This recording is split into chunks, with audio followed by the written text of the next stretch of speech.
Hi everyone.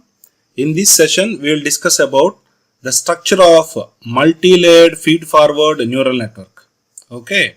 So, the figure clearly shows that it is the structure of multi-layered feed-forward neural network.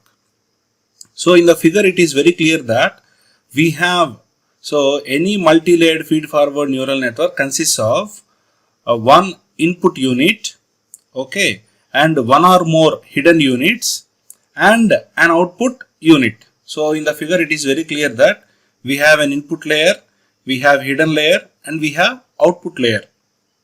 Here the input layer or the input unit or the input signal propagates, means it moves through the network in a forward direction. Okay, here the input moves in a forward direction on a layer by layer basis. So here the input unit is moving in a forward direction. The input unit will first go to the first layer of the hidden unit. Okay, next to the next layer of the hidden unit, next to the next layer of the hidden unit. Like that, finally it goes to the output layer. Means here the input unit is moving in a forward direction on a layer by layer basis. So these are called feed forward neural network. Okay. So why? Because it is moving in a forward direction. Okay. In this multi-layered neural network, it is very clear that we will have the input unit, hidden unit, output unit. If we have only input unit and output unit, we call it as single layered feed forward neural network, right? So coming to the difference between single layered and multi-layered feed forward neural network. In a single layered feed forward neural network, if you want to classify any instances, okay, if you want to classify any two classes, whatever the two classes, let us suppose if you want to classify boys and girls in a class or plus and minus, okay, then in that situation, no, we will draw only one straight line. In a single layered feed forward neural network, we have to draw a single straight line which separates both the classes, right? So, but in some situations, it's not possible with a single straight line. Okay, so we may need at least two hyperplanes. Okay, in that situation, this multi-layered feed forward neural network is very much useful. If for any data set given, if we want to classify, sometimes we need two hyperplanes. In that situation, this multi-layered feed forward neural network is very much useful. Okay, right? That's what the author is telling, right? Why? Because here the multi-layered feed forward neural network, the hidden layers can provide two hyperplanes. Okay, that's why we can go for multi-layered feed forward neural network. That's what the author is telling. And coming to the next, we have the multi-layered feed forward neural network is identified with two kinds of signals. The first one is function signal and the other is error signal. What is functional signal and what is error signal? These both were explained with the figure. See, the function signal is nothing but a function signal is an input signal. Okay, see, the function signal can also be called as input signal. So it starts from the input unit. The function signal is nothing but it starts from the input unit and moves to the hidden unit and finally it moves to the output unit. Means it is moving in a forward direction. Okay, the function signal is moving in a forward direction starting from the input signal next to the hidden signal or hidden unit next to the output unit or output neuron, right? It is moving in a forward direction. That's why we call a function signal can also be referred as an input signal. Coming to the error signal. What is an error signal? So if you want to calculate the error function at the output, if you want to calculate the error function, what we have done in the previous classes we have studied.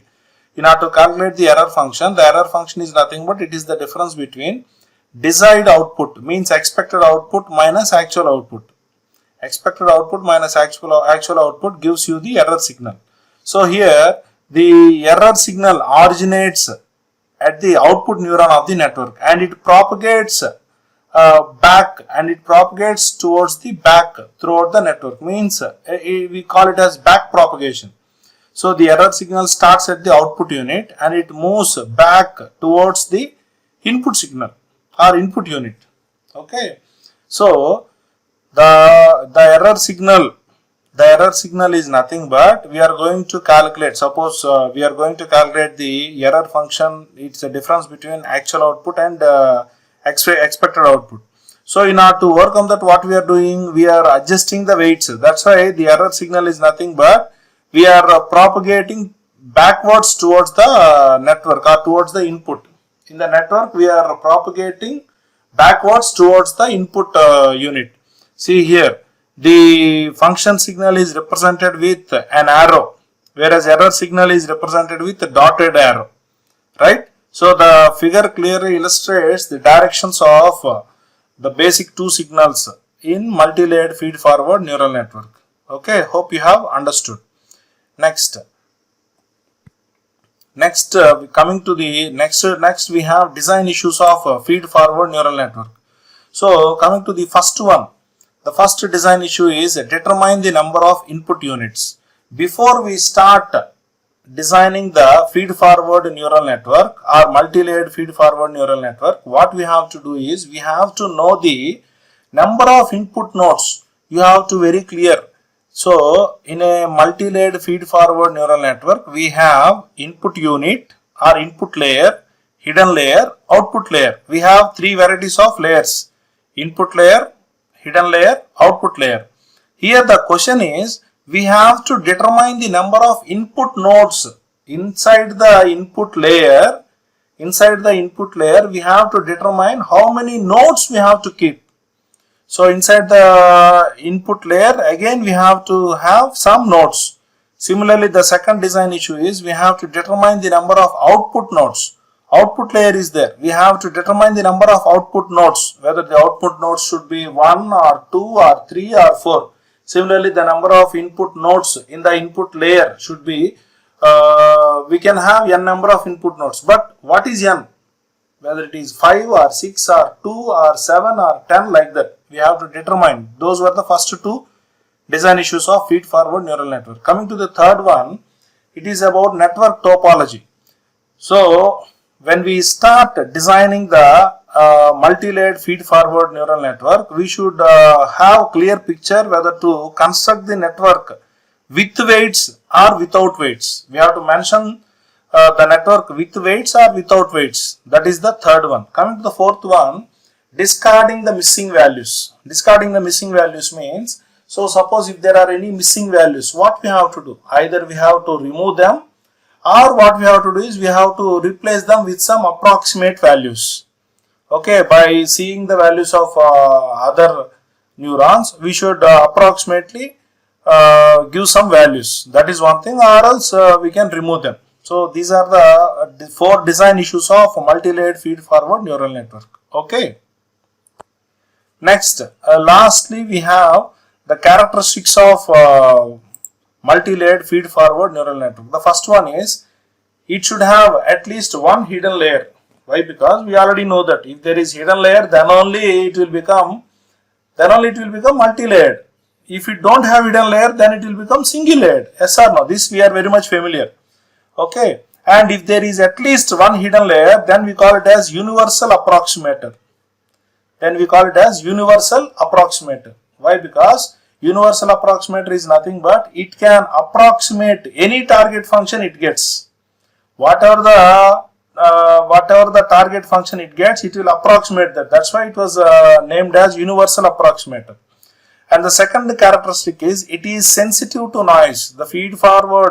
The multi-layered feed-forward neural network is sensitive to noise. And the third one is we can have any number of recurrent networks in this multi-layered feed-forward neural network. And we can also add momentum in the event of local minima and update the weights. And last but not least is it's a time-consuming process, or it's a time-taking process. The multi-layered feed-forward neural network is sometimes time-taking process. Why? Because it can work on some complex problems or some complex applications. The best example is banking application. Since it is capable of working on some complex problems, So these complex problems takes time. That's why the author is telling that it's a time-taking process. It is also one of the characteristic of feed-forward neural network, right? So hope you have understood, and with this we will wind up the session. Thank you.